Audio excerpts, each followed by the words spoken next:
Hey guys, Scott here with Fun Wheels Hauling. Today I want to do a video and tell you exactly why I quit the company that I was leased onto for hotshotting. All right, if you've seen this video, if you're seeing this video, then you probably are looking to get into hotshotting, or maybe you're in hotshotting right now. And I really hope this video is a help to you, but I want to explain to everybody the good and the bad that I had and why I quit the company that I was leased onto for hotshotting. And so first I want to list a couple of the good things, and then we'll go into the bad things. I will not disclose the company that I was leased onto, not going to get into all that. But some things that you should look out for. And by watching this video, you're going to have to decide for yourself whether it is for you to lease onto another company as a hotshot driver, or maybe even a semi driver, or whether it's for you to go start your own MC. So the first thing that I want to say is some of the good things about it. Now, we have not been into the hotshot game a while. Now, I've been pulling trailers. I have over, or let me say around 250,000 miles pulling 40 plus foot trailers around the country. And most of that is for ministry purposes. And just here recently, did we get into the hotshot business. I had the truck, I had the trailer, and needed to make some extra money. And me and my family, my wife, are very entrepreneur type people.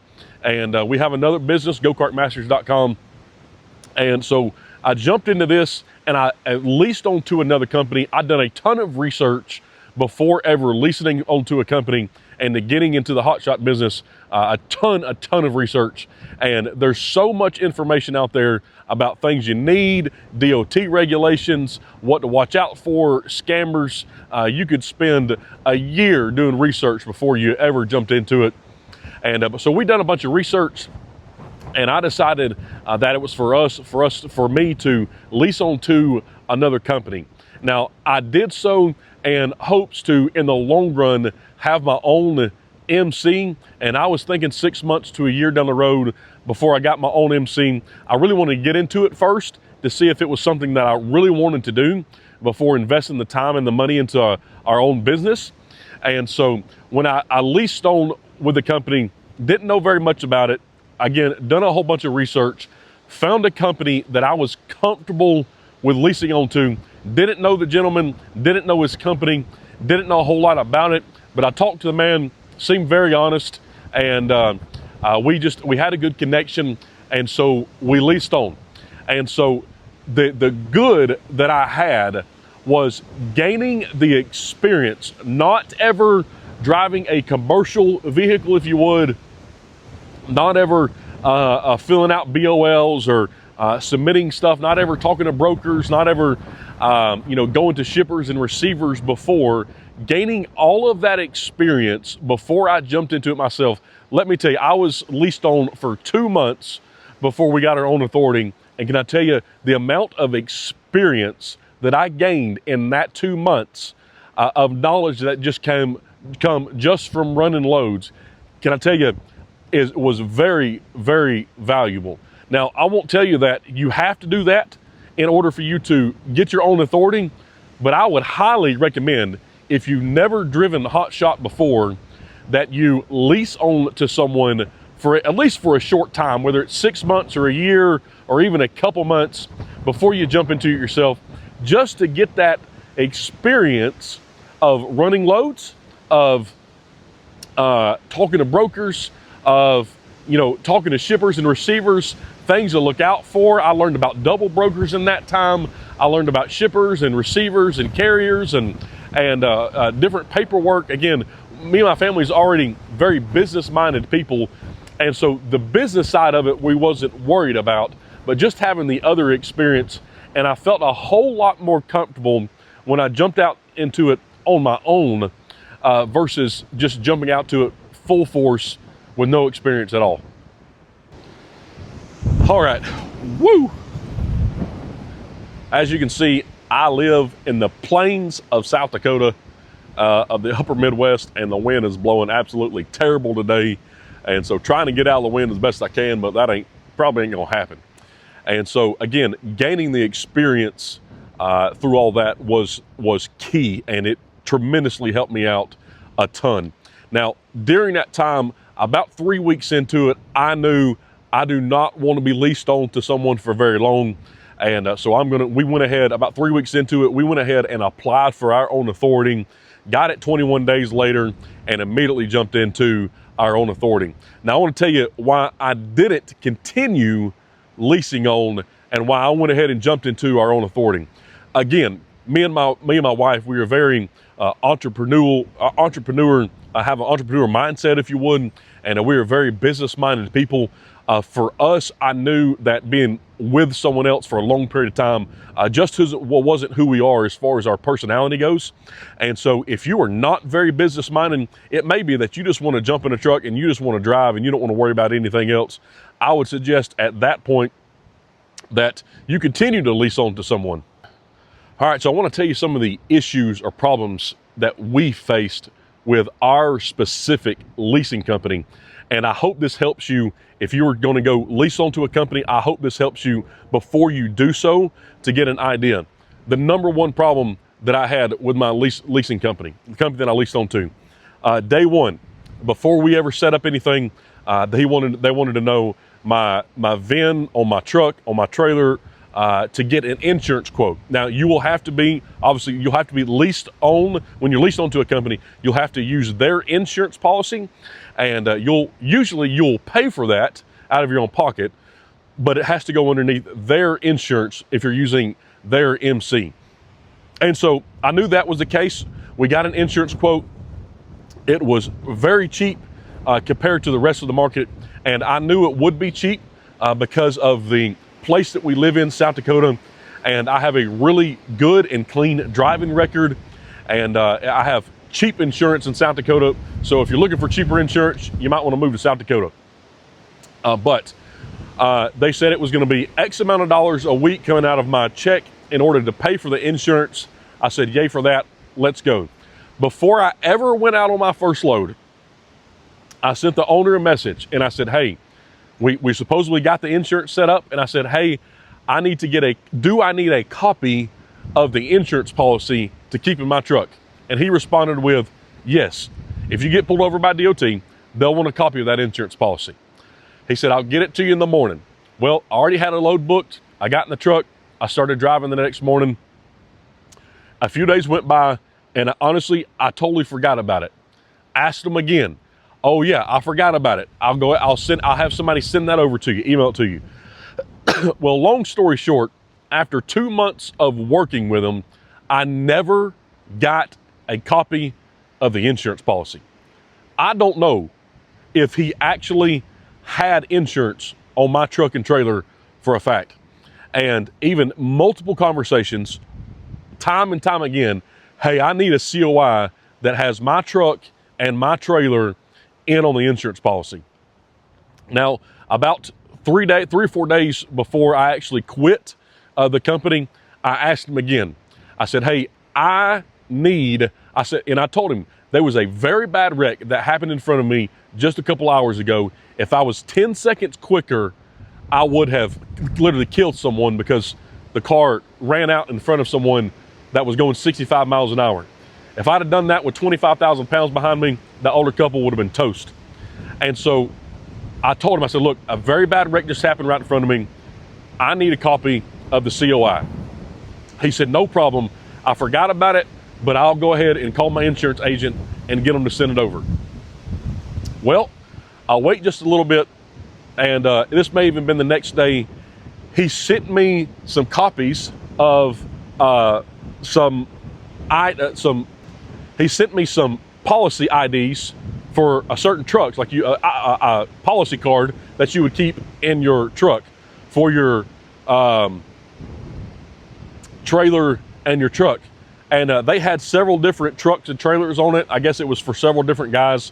And I pulled it up, and neither one of my truck nor my trailer was in any of those proof of insurance or the insurance cards that you would keep in your truck. And so what I did, and he sent me an email thread that he sent to his agent requesting the insurance card for my truck and my trailer. Not VIN number, just for my name. And so I called their insurance agent. I picked up the phone. It had their name and information on it where he emailed me the thread, or just a screenshot of the thread and sent it over. I pick up the phone and call them. I have the policy number because it's online and it's in the ID cards that he just sent me. And I asked him, I said, hey, my name is so-and-so I work for this trucking company. I want to see if we have this specific truck and this specific trailer listed underneath the insurance policy. So they look it up and they say, no, we don't show that truck or trailer, neither one of them is listed. And they looked several times. They said the truck or trailer is not listed. Now, this company has, when I left, had 8 to 10 drivers. So that means 8 to 10 trucks, 8 to 10 trailers. And I know the owner has a couple of his trucks and trailers personally. And so he said, the insurance agency said, we have 1 truck and I think 1 or 2 trailers listed on the policy, and that was it. And so I'm like, 10-4, got it. Hang up the phone, call the owner back. I'm like, hey dude, we got a problem. I called the insurance agency, my truck, my trailer, not listed underneath the policy. He's like, I don't think that's right. I'm like, well, send me a COI just so I can get rolling again. We'll be fine. Long story short, well, it's already been a long story. Never got the COI. That was my number one and biggest problem. I was paying them, have no idea. Dude could legitimately had insurance on my truck and trailer, but can I tell you, search search the consequences for not having a COI in your truck when you get pulled over by DOT, and see if it's something you want to gamble with or not. Number 2, a problem I had. I was told before I signed up that the company had in-house dispatchers, and they did. They at least had 2, if not 3, in-house dispatchers. And these dispatchers, though, come to find out, they all work, everybody, all the 8 drivers, the 10 drivers, everybody is dispatched off of 1 load board. That's truck stop. So they have been in business for several years, and we never were dispatched out of anything but off of the load board, the truck stop. Now, truck stop is great. I believe it's one of the top 2 the load boards that there is, but everything was ran through there. They've never built relationships with brokers. If they have, it's not been good relationships, because apparently we never got dispatched off of anything but a load board. Didn't know that going in. Also, out of the 2 months working for them, now I ran hard for those 2 months. Now, there was a few days, there were several days where I was back home or whatever, and but I'd go out and I'd run across the country and I'd run hard. Out of the 2.5 months, 2.5 months that we were with them, they only found me 2 loads. I found every single one of the other loads that was booked, as in they gave me the login to truck stop. I would scroll through there, I would find the loads, and I would send them to them. Driving down the road, trying to find my next load. Come to find out, the dispatchers were very, very inexperienced and had no idea how to set up, how to pre-plan. Hey, this guy's going over here. I need to go ahead and start looking for loads over here. Hey, he's wanting to be home, so I need to start booking him loads going home.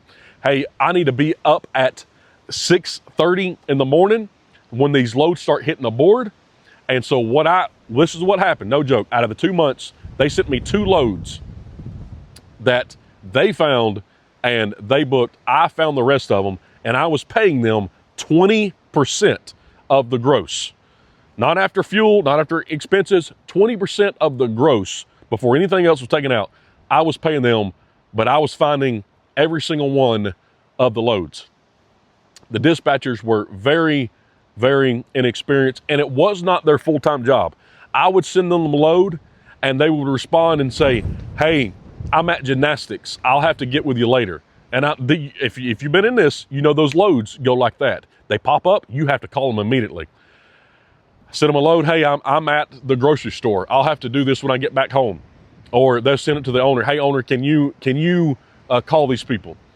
Can you fill out these carrot packers? Hey, I'm at the dentist. Can you do this? I promise you not. every time that I sent them a load, it seemed like they were off doing something, driving, doing something else other than sitting down and booking loads. Very, very inexperienced. And so ultimately, with the no COI and the inexperienced of the dispatchers and me still paying them 20%. Now, I almost got to the point, if I was going to stay with them, I would have asked them, let me book my own loads. I'll just pay you 10% for using your MC number. But that was not the case. And so I really hope this helps you out. Those are the two main problems that I had. They were very nice people. I got along great with them. Funny story, we're all in a text message group with my dispatcher, the owner, and the owner's wife, which I think she's kind of a dispatcher as well, all in a text message group together. And well, the owner and his wife got into it on our text message group one day, pretty much cussing each other out and going into a hissy fit. And the owner ended up kicking his wife off of the text message group. And it was hilarious, but inexperienced and with the dispatcher really cost me a lot of money in the long run. And you know that if you run a long time or if you've been in it, if you got an experienced dispatcher, then it's going to run smoothly. But if you got a dispatcher that just doesn't know what they're doing, and it seemed like, you know, it was just a side thing for her. And, you know, she was just doing it every now and then or when she could, or just look for loads when she could and not at the predominant times. And so I hope this helps you out. Again, I did have a good experience with getting the experience that I felt like I needed in order to go out on my own. And my MC number came and I booked. I literally, once my MC number came, I already had DOT numbers in my truck. I dropped off their load, had a 20-minute deadhead. I got out at a store, at a parking lot, ripped their DOT numbers off, put my DOT numbers on, already had insurance, everything set up. 20-minute deadhead, picked up my first load, and have been booking it and running it ever since. Now, in the short amount of time, literally just a couple weeks, in the 2 weeks that we have been running underneath our own authority, I already have brokers texting me on a semi-daily basis. Literally, I'm not talking about the scam calls that you get. I'm not talking about the overseas dispatchers that you get. Brokers that I've already worked with that are texting me every other day, knowing where I live at and the lanes that I run. Hey, I got to pick up over here. Can you take it? Literally every other day, I already have brokers texting me the relationships being built. This company that's been running several years has none of that. And so I hope this helps you out and deciding whether you want to go with a leasing company, whether you want to go on your own. I would encourage you, if you are business minded, go on your own. Get the experience and then go off on your own. If you're not, if you just want to get in the truck and you drive, and that's totally fine. That's totally fine. If you just want to get in the truck and you drive, hire on with a company that is reputable and that's been in the game and that knows what they're doing. All right, that's it for today. Hope to see you out on the road.